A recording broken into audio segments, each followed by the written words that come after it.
Good morning students. आज का जो हमारा टॉपिक रहेगा उस टॉपिक का नाम है हाउ इज फेडरलिज्म प्रैक्टिस्ड, कि संघीय व्यवस्था कैसे चलती है।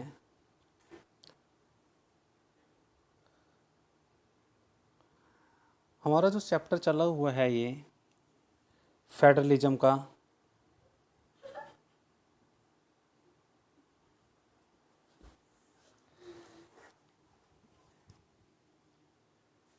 इसका अर्थ है कि फेडरल सिस्टम जहाँ पर जो गवर्नमेंट है 3 टाइप्स होती है, सेंट्रल गवर्नमेंट, स्टेट गवर्नमेंट और लोकल गवर्नमेंट, जो पूरी की पूरी कंट्री को रन करती है, जो पूरी की पूरी कंट्री को रन करती है, उसको नाम दिया गया है फेडरलिज्म। फेडरलिज्म में पढ़ते हैं क्या है, टॉपिक के बारे में डिस्कस कर रहे हैं। How is federalism practised, constitutional provisions are necessary for the success of federalism but these are not sufficient. संघीय व्यवस्था के कारगर कामकाज के लिए संवैधानिक प्रावधान जरूरी है पर इतने भी पर्याप्त नहीं हैं। If the federal experiment has succeeded in India, it is not merely because the clearly lay our constitutional provisions. अगर भारत में संघीय व्यवस्था कारगर हुई है तो इसका कारण सिर्फ संवैधानिक प्रावधानों भर का होना ही नहीं है, क्योंकि the real success of the federalism in India can be attributed to the nature of the democratic politics in our country. क्योंकि भारत में संघीय व्यवस्था सफलता का मुख्य श्रेय यहाँ की डेमोक्रेसी, यहाँ की लोकतांत्रिक राजनीति के चरित्र को भी देना होगा। This ensure that the spirit of federalism, respect for diversity and desire for living together became shared ideals in our country. इसी से संघवाद की भावना, विविधता का आदर और संघ साथ रहने की इच्छा का हमारे देश के साझा आदर्श के रूप में भी समाप्त होना या स्थापित होना सुनिश्चित हुआ है। Let us look at some of the major way in which has happened. आइए कुछ प्रमुख बातों पर गौर करें जिनसे पता चलता है कि यह काम किस तरह हो पाया है। If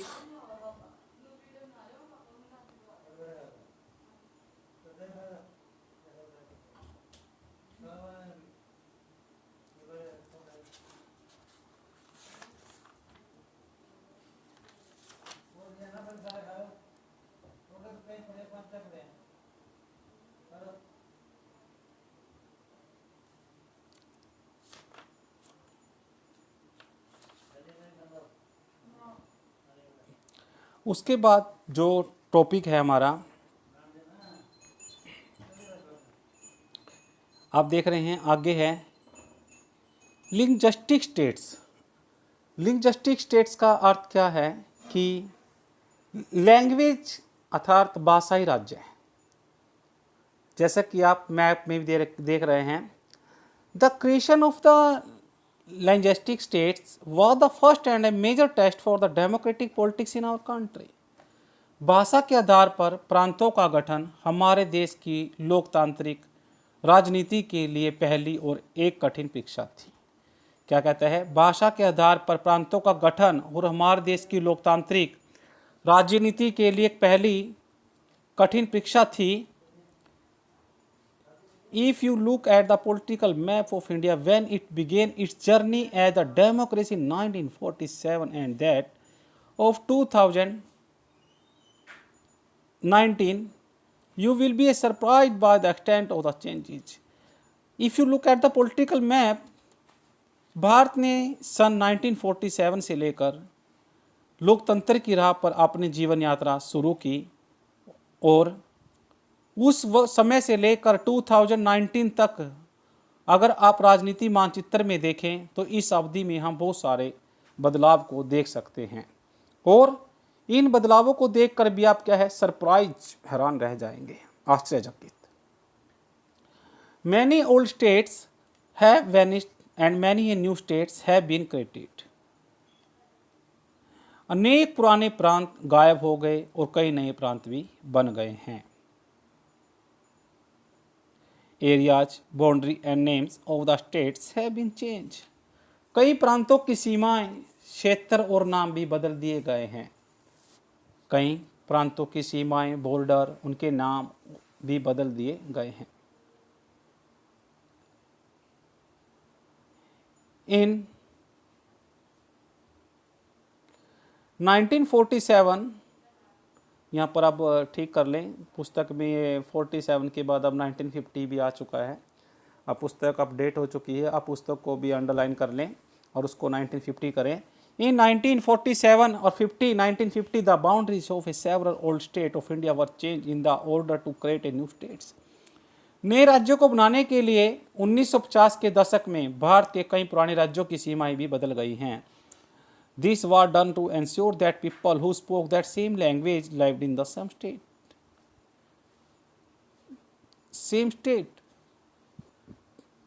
ऐसा यह सुनिश्चित करने के लिए किया गया कि एक भाषा बोलने वाले लोग एक ही राज्य में आ जाएं. जैसे हरियाणा राज्य में बोलने वाले हरियाणवी बोलने वाले हरियाणा में, पंजाबी बोलने वाले पंजाब राज्य में, ऐसे ही कि वो भी सुनिश्चित कर दिया गया कि अगर एक ही भाषा बोलने वाले लोग हैं एक ही राज्य में आ जाएं. Some states were created not on the basic language but to recognize difference based on the culture, ethnic or the geography.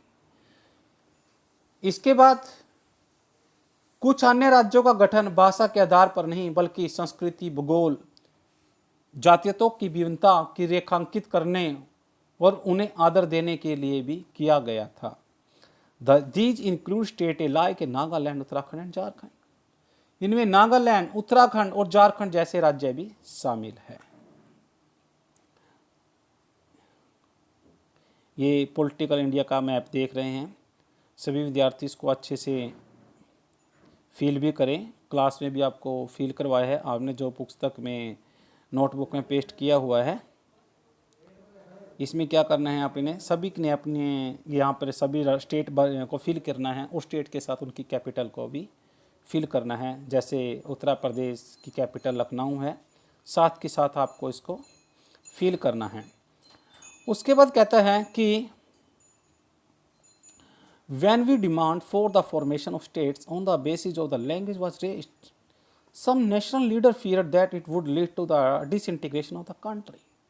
जब एक भाषा के आधार पर राज्यों के गठन की बात उठी तो कई राष्ट्रीय नेताओं को डर था कि इससे देश टूट ना जाए. The central government restricted the linguistic state for some time. केंद्र सरकार ने इसी के चलते राज्यों का पुनर्गठन भी किया. But the experience has shown that the formation linguistic state actually made its country more united.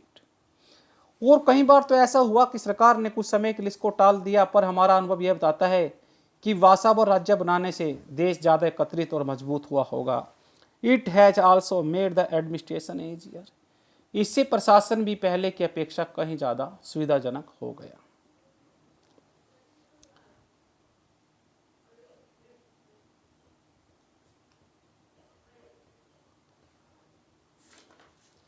उसके बाद बताया जाता है जो टॉपिक है लैंग्वेज पॉलिसी. लैंग्वेज पॉलिसी के लिए आप साइड में कार्टून देख रहे हैं. क्या कार्टून लिखते हैं? यूज हिंदी. आप हिंदी को अपनाएं. अब लोग कहते हैं why Hindi, why not the Bangla and the Telugu. आप हिंदी क्यों अपना रहे हैं, तेलुगु और बंगाली क्यों नहीं अपना रहे? लैंग्वेज पॉलिसी देखते हैं क्या कहती है. A second test for Indian federation is the language policy. Bharat के संघीय ढांचे की दूसरी परीक्षा भाषा नीति को लेकर हुई. Our constitution did not give the status of the national language to any one language. भाषा को राष्ट्रभाषा का दर्जा नहीं दिया गया. Hindi was identify the official language. Hindi भाषा को राजभाषा माना गया और फिर Hindi, but Hindi is the mother tongue only about 40% of the Indians. Underline करें इसका भी. संविधान में क्या कहा गया? हिंदी को जब राजभाषा माना गया तो हिंदी सिर्फ 40% भारतीयों की मातृभाषा थी. Therefore, there were many safeguards to protect a language. इसलिए अन्य भाषाओं के संरक्षण के लिए भी दूसरे उपाय भी किए गए, जिससे क्या कहा गया, beside Hindi there are 21 other language recognised as the scheduled language by the constitution. संविधान में हिंदी के अलावा 21 भाषा को भी अनुसूचित भाषा का दर्जा दे दिया गया। A candidate in the examination is conducted for the central government position may opt to take the examination in any of these language। केंद्र सरकार के किसी पद का उम्मीदवार इनमें से किसी भी भाषा में परीक्षा दे सकता था। State to have their own official language। राज्यों की अपनी भाषा ही हो सकती थी। Much of the government work takes place in the official language of the concern state. परंतु राज्यों को अपना अधिकांश काम अपनी राजभाषा में ही करना होता था। यहाँ पर पता लग जाता है कि जो आपकी ऑफिशियल लैंग्वेज कौन सी थी बेटा, हिंदी, जिसको आप टंग लैंग्वेज के नाम से भी जानते हैं। It's okay now unlike Sri Lanka, the leader of our country adopt a very caution attitude in spreading the use of Hindi. Sri Lanka के ठीक उलट हमारे देश के नेताओं ने हिंदी के उपयोग को बढ़ावा देने के मामले में बहुत सावधानी भरा व्यवहार भी किया। According to the constitution the use of English for office purpose was to stop in the 1965। ये भी अंडरलाइन कर लें। संविधान के अनुसार सरकारी कामकाज की भाषा के तौर पर अंग्रेजी का प्रयोग 1965 में बंद हो जाना चाहिए था। However, many non-Hindi speaking states demanded that the use of English continue। परंतु अनेक गैर हिंदी भाषा प्रदेशों ने मांग की कि अंग्रेजी का प्रयोग जारी रखा जाए। इन तमिलनाडु दिस मूवमेंट टूक ए वायलेंट फॉर्म। तमिलनाडु ने तो इस मांग को एक उग्र रूप भी ले लिया था। The central government responded by agreeing to continue the use of English along with Hindi for the official purpose.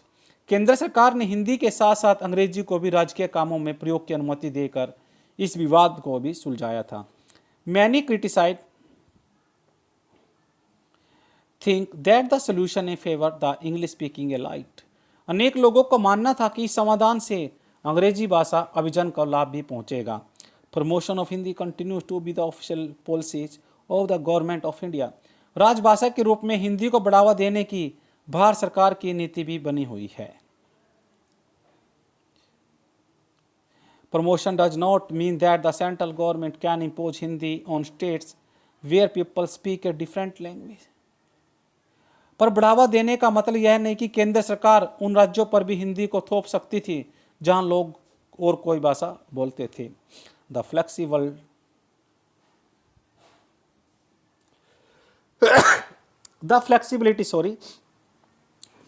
flexibility shown by the India political leaders helped our country avoid the kind of the situation that Sri Lanka finds itself in।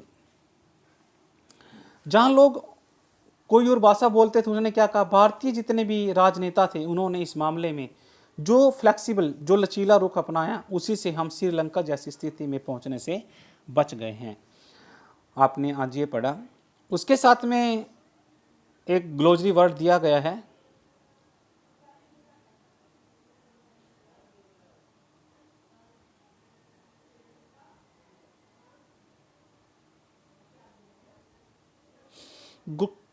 Glossary word में दिया गया है कोलिनेशन government. कोलिनेशन का अर्थ आपको पहले ही बताया था मैंने, गठबंधन की सरकार। उदाहरण के लिए आप क्या कह सकते हैं कि लास्ट 4.5 ईयर्स से क्या है, हमारे हरियाणा में भी क्या है, कोलिनेशन है। जैसे कि हमारे हरियाणा में कौन सी सरकार है बेटा, गठबंधन की।